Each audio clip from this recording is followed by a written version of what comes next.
when it comes to trauma work. You've got to tailor-make to the needs of the individual. We live in a society where it's so easy to numb. It's so easy to just press that eject button and say, not going to deal with this today. Let's go and drink, socialize, do anything but look at what's going on inside. People with chronic work-related stress are about 50% more likely to experience cardiovascular disease. What's more is that long-term stress can cause things like obesity, diabetes, and lots of inflammatory responses in the body. In the first few years of life, we learn about human relations. We learn that it is safe to trust others, or we have no one and no one's coming. And we were never meant to be in isolation. Yeah. Human connection is everything. Practicing the pause, one of the things about anxiety is that you want to react with lightning speed, because your learning is that you need to respond immediately. And it's just the nature of life that people have forgotten how to pause. Parents often say to me, I don't know how to be there for my kids. What am I supposed to do? And my typical response is, when you are with your children, be with them. Yeah. When you are with your partner, be with them. Ground yourself. Yes. And be present that way. Yep. Don't be afraid to breathe and slow down. Yes. Just be there, feel yourself in there, because we get so easily projected out into the world when we're in these situations that can cause stress and anxiety, and just coming back to the body just gives you that feeling of I'm here with you now. Yes. And just relaxes the nervous system. Hello and welcome to Mindful Makers. If this is your first time tuning in, I am so glad you're here.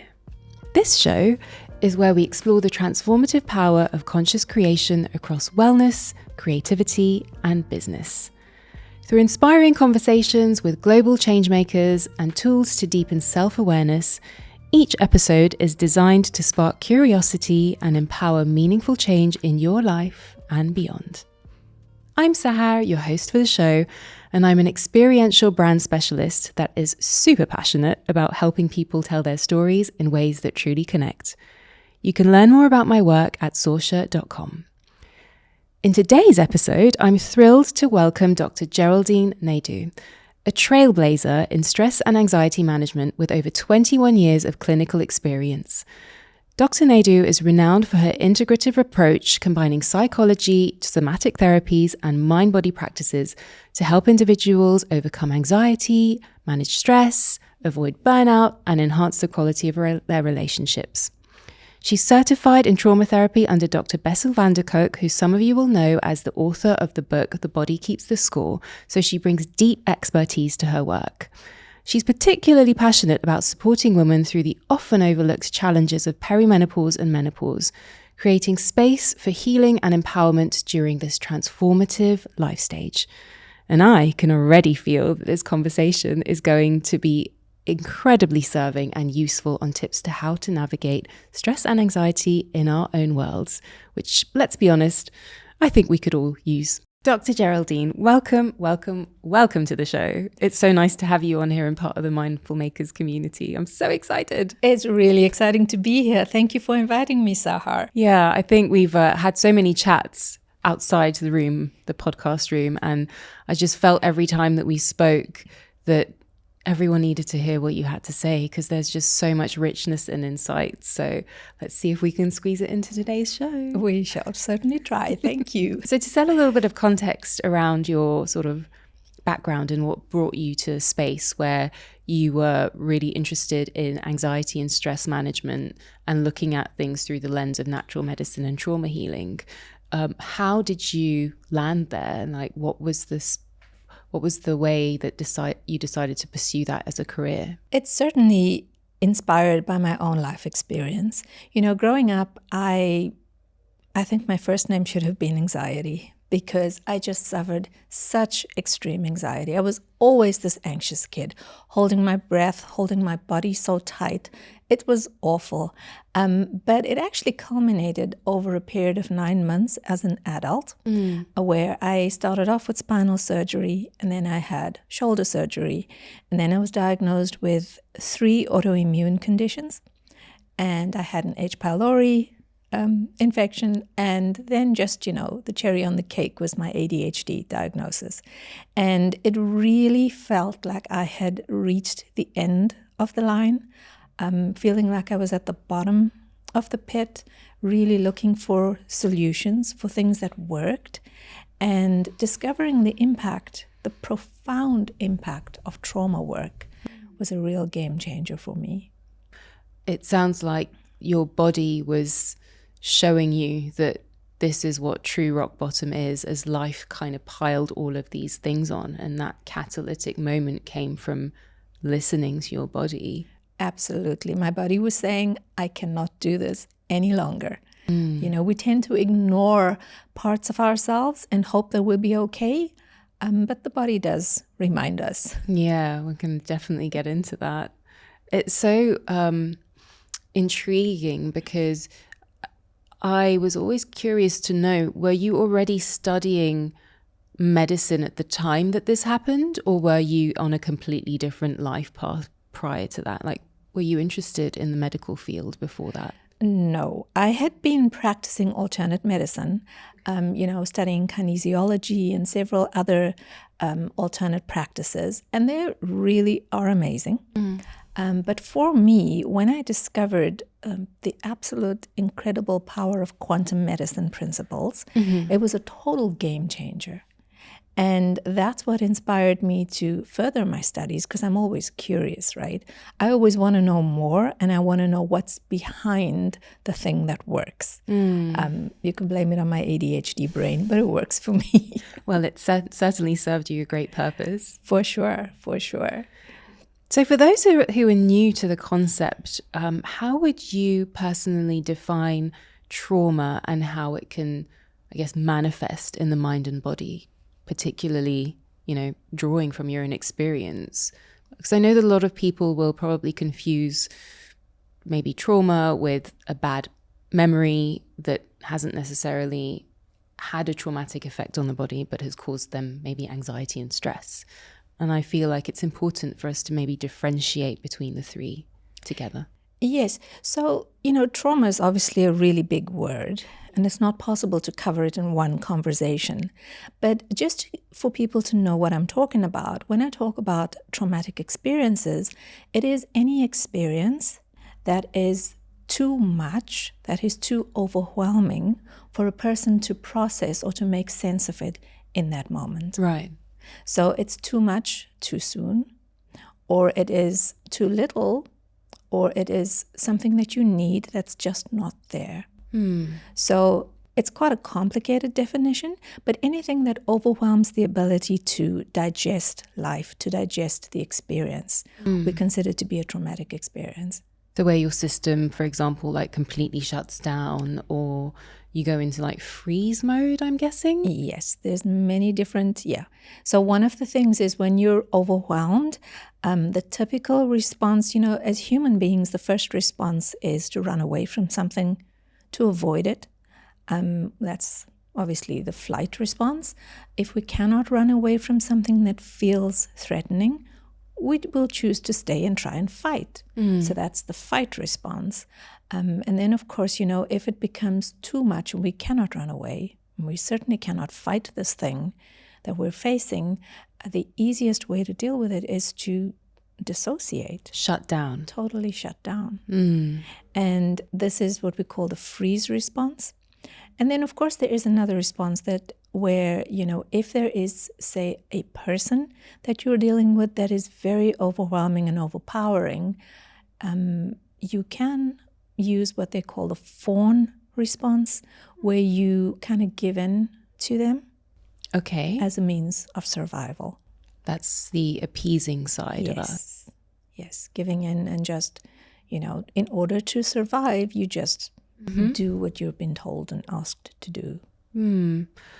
I can hear that there's a lot of nervous system language coming out from this conversation. And I've always been very intrigued about the nervous system, but particularly in the last few years, because I can see how it affects our relationships and also not only with ourselves, our mind, our body, but also in the wider world. Why is it so important from your perspective to understand the role of the nervous system in the healing process? When we experience life through our 5 senses, as well as our 6th sense, so our gut reaction, our gut response. And all of this information we receive through our 5 senses, received by the nervous system. So it's kind of the first port of call of any information that we experience in life. And so the nervous system then will determine if this information or if this situation is safe or not safe. And that's basically the only question it has. Is this safe? So what are the pathways that I need to follow if this is safe? And if it's not safe, what are the nervous system pathways that I need to follow because I'm unsafe? Right. And so because the nervous system is constantly seeking this information, this is why we have such a huge emphasis on the nervous system and nervous system regulation. Having said that, the nervous system is not the only place that we store trauma and traumatic experience. It is a full body response. And I'm sure we'll talk about that a bit as we go on. Yeah, definitely. I think taking care of our nervous systems, of understanding what makes it mobilized and not mobilized, is a very hot topic right now. You see it even in the biohacking community where I'm tracking my sort of stress and restored and relaxed responses with my Oura Ring, and very, very curious about the things that shifts that dial and brings it into states of like stress or brings it into relaxation. But I also think that, as you mentioned, the body itself has its own ability to process things. So not everything can be cognitively understood. Absolutely. Right. Absolutely. So you studied techniques with great pioneers in the field of trauma, which, I mean, for me, it's like the rock and roll hall of fame of trauma therapists. So you've studied compassionate inquiry with Gabor Maté. That's right. Polyvagal theory with Stephen Porges. That's right. Somatic experience with Peter Levine. Yes. And Chiari with the great Dr. Bercelli, who was also on the show. Yes. Plus, obviously, your work with Dr. Bessel van der Kolk. How, from your perspective, do these approaches, all of them, work together to support trauma healing? Because they all kind of tap into different parts of trauma healing, right? Yes. Someone looking at it would be like, where do I start? What do I do? Yes. Well, this is where my expertise comes in, right? You know, everyone is unique. I think you know, there's 8 billion people in the world, but only I have this thumbprint, and only I have this iris scan, and only I have my life story. And so when I work with someone, I genuinely tailor-make a session for them, because I have discovered over the last 21 years that you cannot take, it's not a one-size-fits-all when it comes to trauma work. You've got to tailor-make to the needs of the individual. And sometimes, one specialist's work would come in first, and other times it would be the absolute last thing that I introduce to someone. So really looking at the needs of the individual, because there's no such thing as one pill or one solution in anything in life. Right. And it's the same for trauma work as well. So you would kind of look and see what the needs of each individual is and pull on all of these learnings depending on whether A, they're even ready to look at and open that door of trauma. 100%. Because a lot of people won't be, right? And I imagine you will have come across some, challenging moments where your client or your audience, because I know that you speak to wider audiences as well, are just not ready to take that step. And we live in a society where it's so easy to numb. It's so easy to just press that eject button and say, not going to deal with this today. Let's go and drink, socialize, do anything but look at what's going on inside. Yes. What tools do you use, or what advice would you give? I think that's a better question, actually. What advice would you give to those people who feel that they're just not ready to, it's just too scary to look down that road, and maybe they don't want to talk about it or experience it? You know, the nature of trauma is that it is scary. And so anyone that has suffered severe trauma is going to have an innate fear of absolutely anything that they engage in. Mm-hmm. And so because trauma occurs in the absence of an empathetic other, it's really important to work with someone Mm-hmm. to be able to provide the support that you need. And so I would say, you know, seek the help of a professional. Don't try to do it on your own, because it's very easy to re-traumatize yourself. Mm. So you want to seek help because it is crucial, and you've reached a point where you really don't want to go on with the patterns that you have in your life at the moment. I'm just reflecting on a lot of journeys that I've come across, not through just my own, but also my clients and my friends. And I think my take on that is not only just to find a professional, but also interview your professional and see the vibe, because there's a lot of different types of healers or work or psychologists or psychotherapists out there that have brilliant qualifications, but do they understand you, and can your nervous system feel relaxed with them, right? Safety is a huge factor. You mentioned that earlier, the Yes, safety absolutely. factor. Do you feel safe with this person that you're about to embark on this brilliant journey with? Yep. So interview them. I do find that the bulk of the people that I work with come to me by word of mouth referral. Mm-hmm. When you know someone that has had an experience that you're looking for, we tend as humans to ask around, right? You know, Yeah. have you tried this? Do you know about it? Can you tell me? Has it worked for you? And it's easier to trust thereafter. So if anyone is looking for a practitioner, ask around. You never know. Someone may have a really good recommendation. Yeah, 100%. I think that's also how I've managed to find a lot of people in my life that have been guiding me in many ways. Hello there. Just a quick break to ask for a small favour. I know there is so much content out there, and honestly, I have done zero marketing for this podcast beyond my own socials. But here's the thing, you matter the most. And I love hearing about how these episodes have impacted your life, and I'd love for the ratings and following to reflect that. So, can we make a deal? If you take a moment to follow, rate, and review the show, that would mean the world to me. And if you're watching on YouTube, tap the subscribe button and drop a comment. And I, in turn, will promise to keep bringing you the most meaningful, thought-provoking conversations I possibly can. Leave me however many stars you fancy. Just a few words on why would mean the world. Your support helps to grow this show and the community, and I appreciate you more than you know. Thank you. Now, back to the show. I was researching for the show, as I tend to do when I go into a bit of my geek mode, and the stats around stress and anxiety in today's world are astonishing. I mean, we're at phenomenal rates of increase, especially in the last 5 years.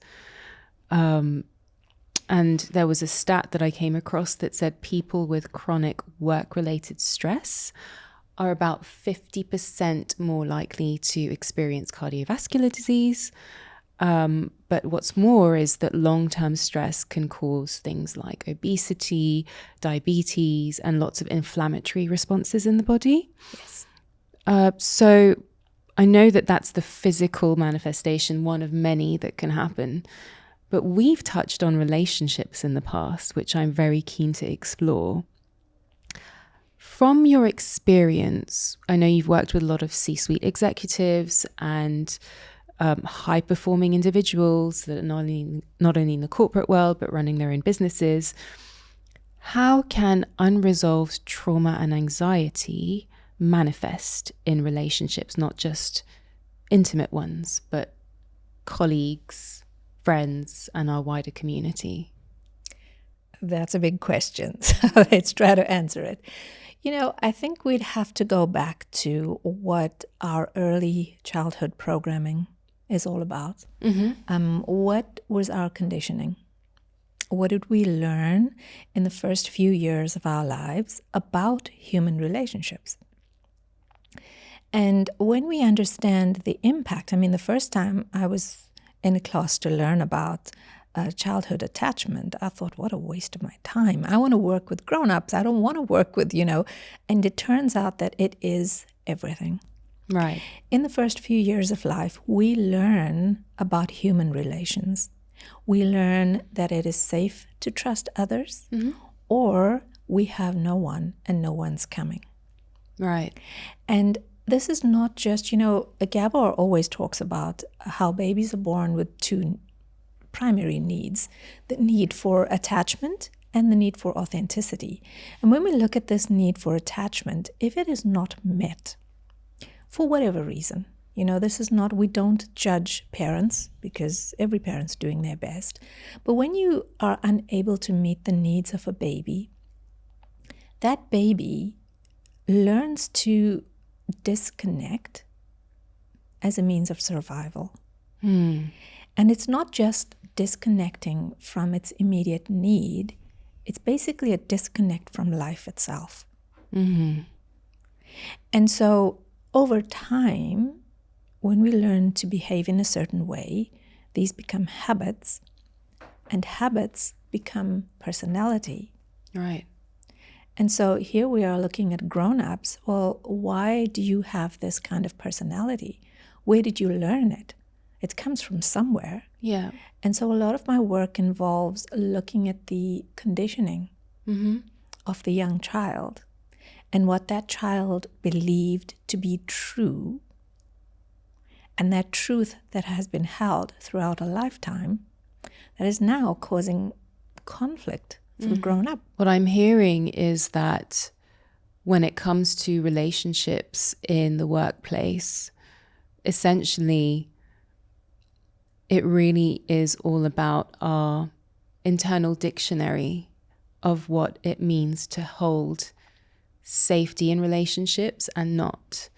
And the root of it is pretty much that, regardless of whether it's with an intimate relationship, a co-worker, a child, a parent, etc. We start to form these pathways of connectivity. Yes. I also read that stress and anxiety is costing companies billions and billions of dollars every year. I think in the States it was 300 billion last year in terms of loss of productivity, legal insurance, absentees, so many things going on in that world that is also putting stress on the economy. Yes. Do you think that, therefore, every company needs an anxiety and stress therapist? I would say 100%. Absolutely. You know, when you're dealing with human beings, you have to look at the human factor. You know, businesses are all about profit, of course. That's the nature of business. Yeah. But you need people to make the business profitable. Yeah. And really looking at people that you work with, the people that you employ, you know, understanding that their motivations may not be what's right in front of you. Yeah. There's a very quick autopilot that I feel happens in corporate worlds or in the business world in general, which is kind of stiff upper lip, keep calm, carry on, Yes. and don't address the things that are causing you stress because we don't have time. This is the sales plan. This is what we need to get through to. But actually, it's more like a silent a silent mold that kind of takes over in the background and really affects people on different levels, and then will hit the sales eventually. So I think you've really hit the nail on the head by saying each company needs to invest in it. It's an investment, but actually you will regroup it later on. Yeah. Having said that, Sahar, I also believe, within the confines of the business world, there's only so much that you can do to help someone. Right. We do live in a very traumatized world, and it's increasingly traumatic. Every day, every year is new stuff going on. It really is, if anyone's listening today, it really is up to the individual to be accountable. We cannot change the experiences we've had, but we can change how we look at our experiences. True. Do one of the game changers for me in my early years of study was the principles of quantum medicine. And one of the principles of quantum mechanics is that the observer changes the outcome. Right. And typically, what has your conditioning led you to observe? Do you observe naturally? Do you observe the obstacle or the opportunity?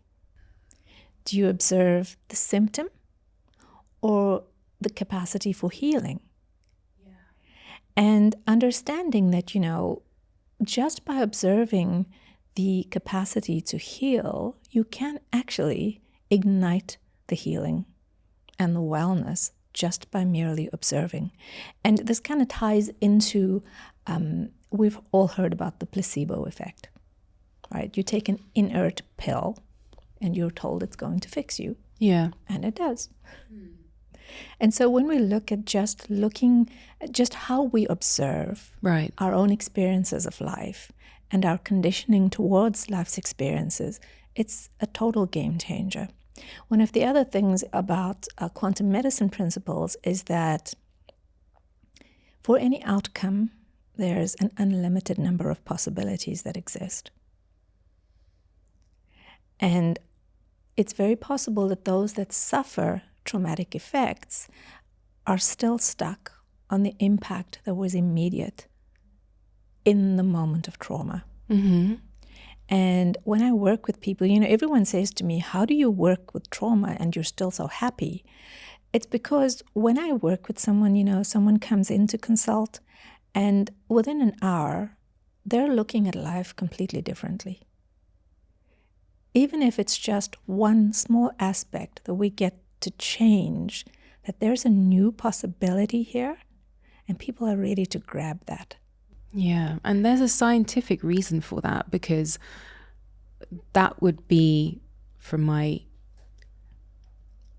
unexperienced in the medical field interpretation, but I've done a lot of research, I would say that's a forming of a new neural pathway, right? So you're literally helping people to rewire their brains, which means that there can be change and there is hope. If people have thought a certain way their whole life, or they feel a certain way, doesn't necessarily mean that that's exactly what they're going to be forever.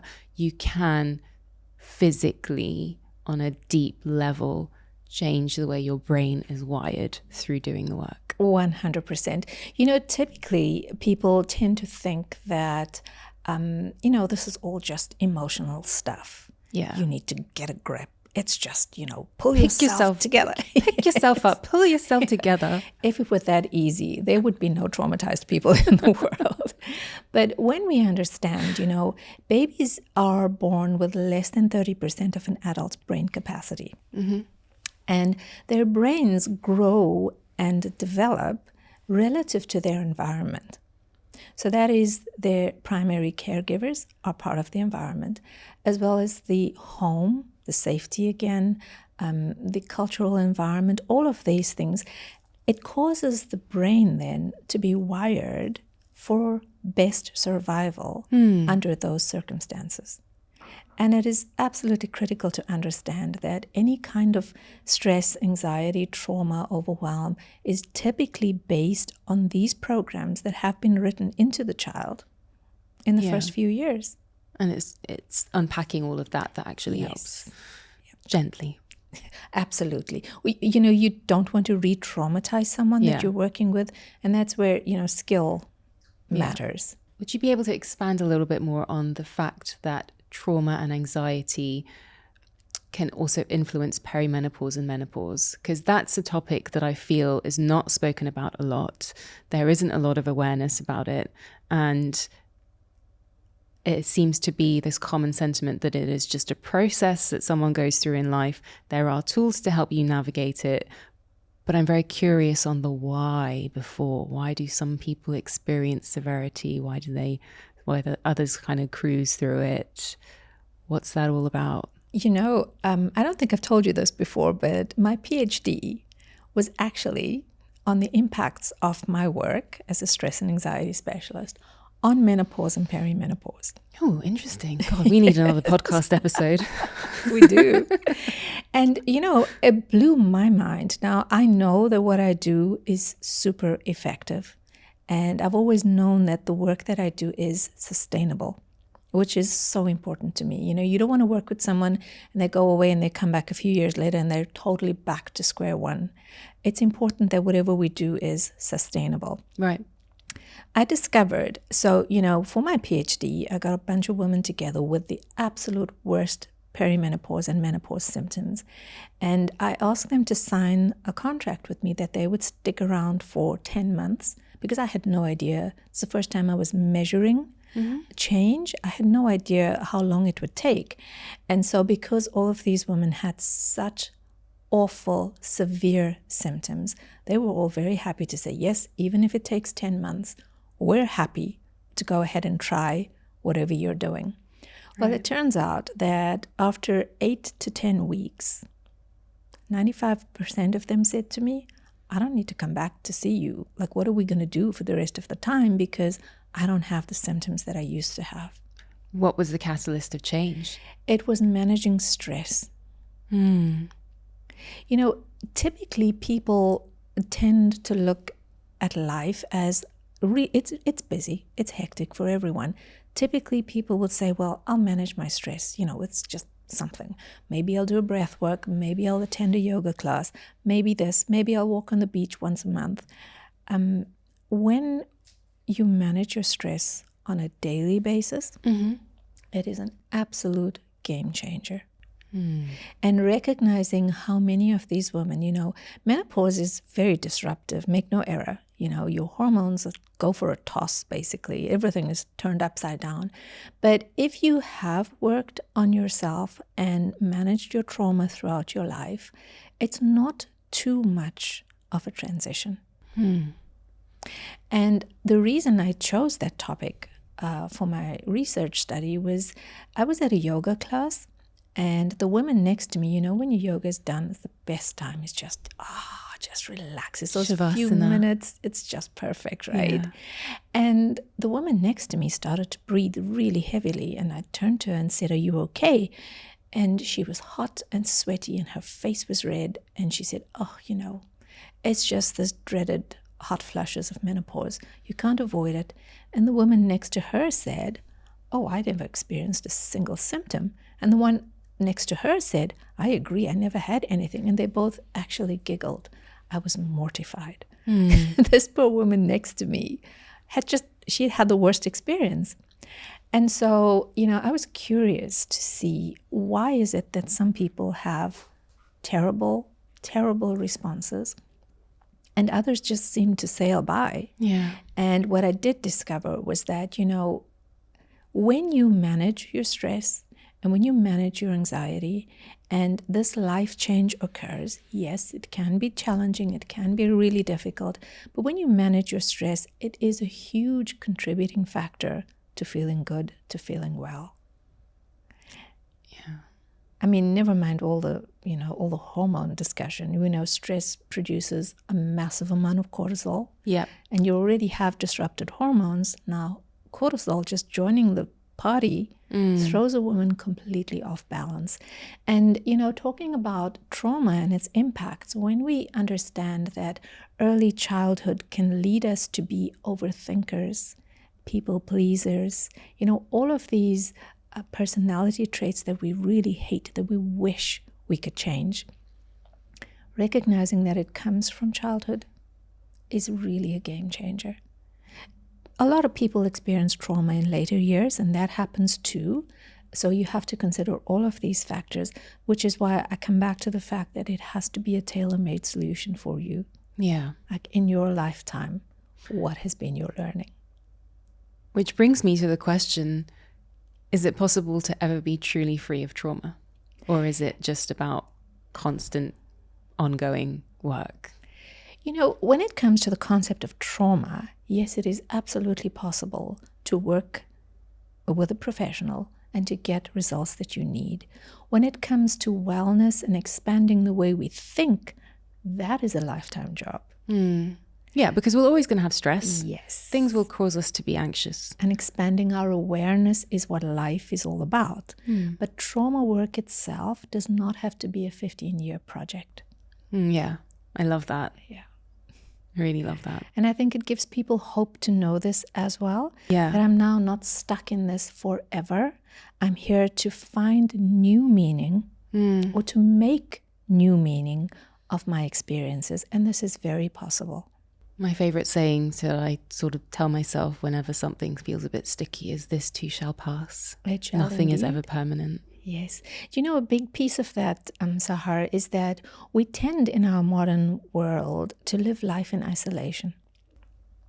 Another thing about women that struggle a lot in menopause is that, most women can do anything that they set their minds to do. This is not even a question any longer. But we tend to do it in isolation. Yeah. Especially now. I feel like we've become so connected through technology. Yes. But also so isolated in many ways.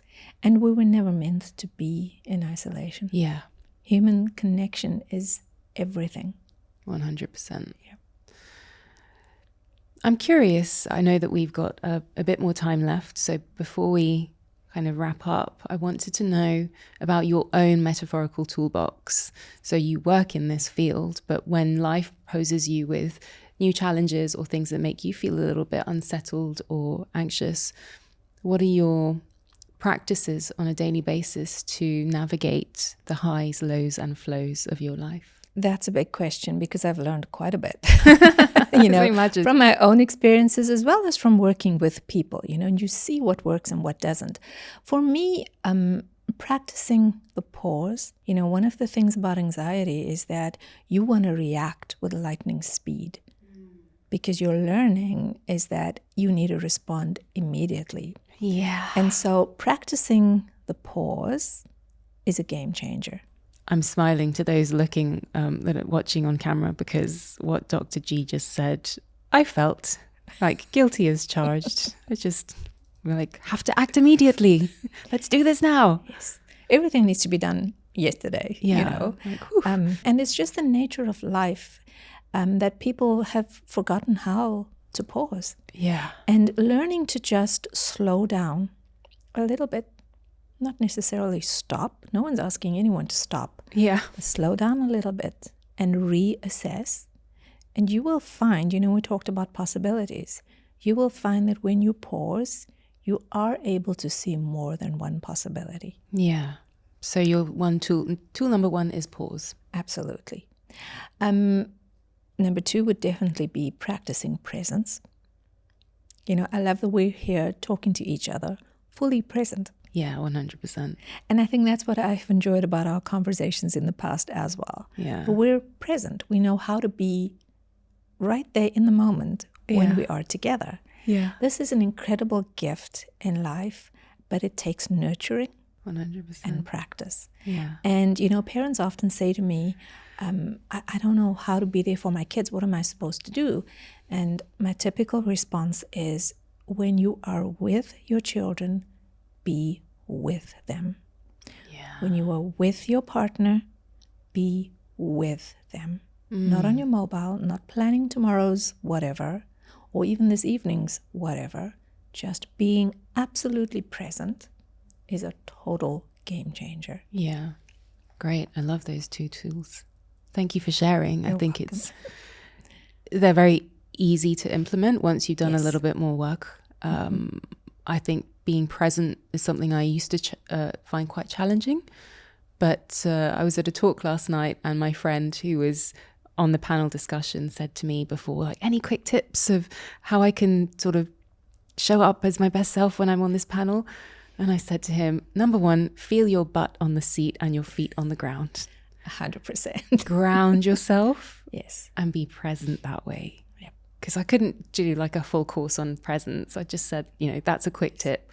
Number two, don't be afraid to breathe and slow down. Yes. Just be there, like feel yourself in there, because we get so easily like projected out into the world when we're in these situations that can cause stress and anxiety, and just coming back to the body just gives you that feeling of like, I'm here with you now. Yes. And just relaxes the nervous system. So I can really relate to that. Thank you for sharing. Yes, if I may share one more. Yeah. Usually when people are anxious, if they have suffered trauma, and anxiety is a necessary part of life. Yeah. We don't want to get rid of it altogether. Yeah. We just want to reduce the impact of trauma and how that makes us over anxious. So when people are extremely anxious in the moment, I generally advise them to use their 5 senses to notice that they are actually safe. Yeah. Looking around you, using your eyes, what's to the left, what's to the right, what's above you, what's below you, what's behind you. Yeah. Immediately, the message to your nervous system is, there is no threat. And then listening, do I hear any sounds that feel unsafe? What do I smell? Do I smell something that's dangerous? Is my life under threat? What is the taste? What is, if I touch anything around me, my body immediately knows I'm safe or I'm not safe. Yeah. So using your 5 senses to anchor yourself into the moment, very, very powerful. Thank you for sharing that, Dr. Geraldine. I'm so grateful. That's really, really useful. I know a lot of people will draw from that. So our time is almost up. But before we go, I'd like to ask you 2 little questions that I ask every guest on the show. Sure. The first one is, what advice would you give your younger self if you could speak to her now? I would say don't hesitate to seek help. For me, it was all about hyper-independence, which is another thing that a lot of menopausal women suffer with. But I was hyper-independent. I really believed I could do everything on my own, and I did a lot of it. But recognizing that I needed help, if I could speak to my younger self, I would say don't hesitate. Just seek the help. Ask for support, reach out. Absolutely. Absolutely. And what's the song that captures the vibration of your life in this moment of time? That's an interesting one, Sahar. I have 5 decades of music in my head. Look, I'm a diehard Bon Jovi fan, so probably It's My Life. Love it. It's now or never. I also I quite enjoy Sam Cooke's A Change Is Gonna Come. Oh my God, beautiful, gonna cry. It's exquisite. And I don't know who wrote that song, but there was trauma. And that's a beautiful explanation if you look at the words. I can just hear the strings at the beginning. They always make my heart swell whenever I hear it anyway. Within the first 2 seconds, I'm like, oh my God, I need to sit down and just listen to this. Process it, right?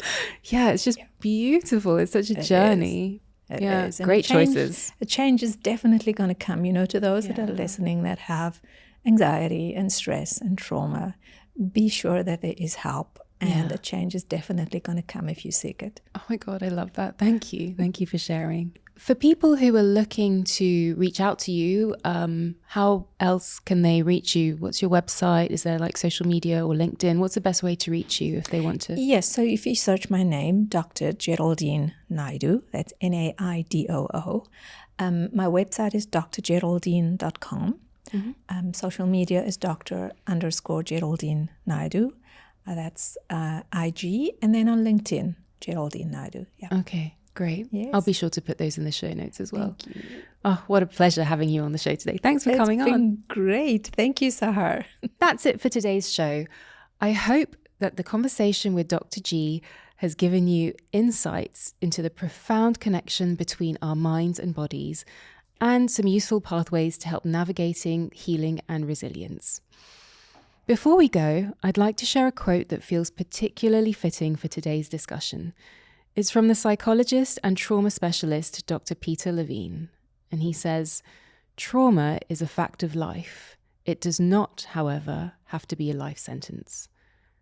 Let this serve as a gentle reminder that healing is possible and that each step you take towards awareness and self-compassion matters. As always, check out the show notes for more information on Dr. Naidoo's work and resources that might help support you on this journey. And if you found this episode meaningful, please share it with someone in your life who might benefit from it. For updates on the show, follow me on Instagram and don't forget to subscribe and rate Mindful Makers on Spotify, YouTube, Apple Podcasts, or Amazon Music, as it really helps to spread the word and grow the community. Until next time, keep your heart open, your mind present, and trust in the power of transformation.